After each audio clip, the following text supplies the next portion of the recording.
Tokyo ESP एक action comedy supernatural एनमे। ये एनमे बुरी नहीं है बल्कि समय बर्बाद है।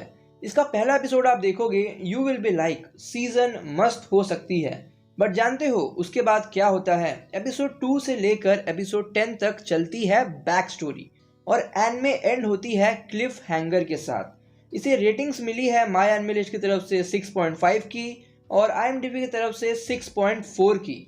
एनिमेशन स्टूडियो है जेबेक और उन्होंने बहुत अच्छा काम किया है, बट स्टोरी जिस हिसाब से हकती है ना, क्या ही बताऊं। चलो बता ही देते हैं विथ नेगेटिव्स। तो सबसे पहले हमारी प्यारी मेन कैरेक्टर रिन का, जिसका एक ही काम है, वो है मार खाना। एंड लिटरली मैक्सिमम कैरेक्टर्स इस सीरीज में आपका मूड खराब ही करेंगे। Secondly love triangle. अब इसमें प्रॉब्लम ये है कि हमारा जो मेल प्रोटैगनिस्ट है उसकी प्रेजेंट में एक गर्लफ्रेंड है और पास्ट में एक गर्लफ्रेंड थी, तो दोनों ही एक दूसरे को मारना चाहती है और ये होता देख वो कुछ भी नहीं करता और एंड में जाके मतलब कि एपिसोड 12 में वो टॉक नो जुत्सु करके पास्ट गर्लफ्रेंड को मना लेता है। तो भाई पहले यही चीज करने में तुझे शर्म आ रहा था क्या? या फिर तू देखना चाहता था कि दोनों में जीतेगा कौन? जो जिसको हराएगा मैं उससे ज्यादा प्यार करूंगा। ओ माई गॉड। थर्डली इस एनिमे में एक भी एक्शन सीक्वेंस नहीं है जिसको देखकर आप बोलोगे वाओ। वेल फाइट सीन्स है बट एक्शन सीक्वेंस नहीं है। जैसे होता है ना एक बड़ा सा एक्शन सीक्वेंस, वैसा आपको देखने को नहीं मिलेगा। फोर्थ में आता है गाइस कैरेक्टर्स के मोटिवेशंस। भाई वो इतने रैपिडली चेंज होते हैं ना। Let's take our main character Rin का।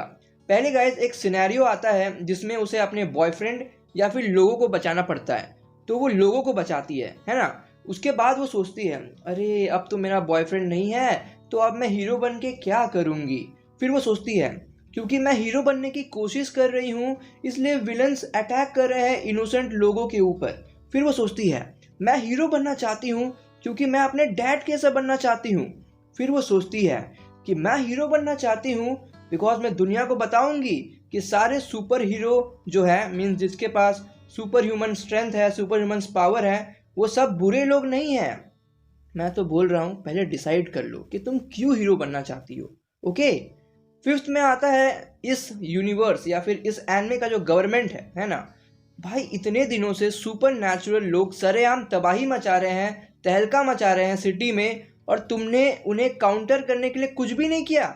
बस तुम भेज देते हो मिलिट्री को और वो हर टाइम मार खा के आ जाते हैं। भाई कुछ तो सीखो भाई, एक दो ESP यूजर्स को पकड़ के उनके ऊपर रिसर्च करो।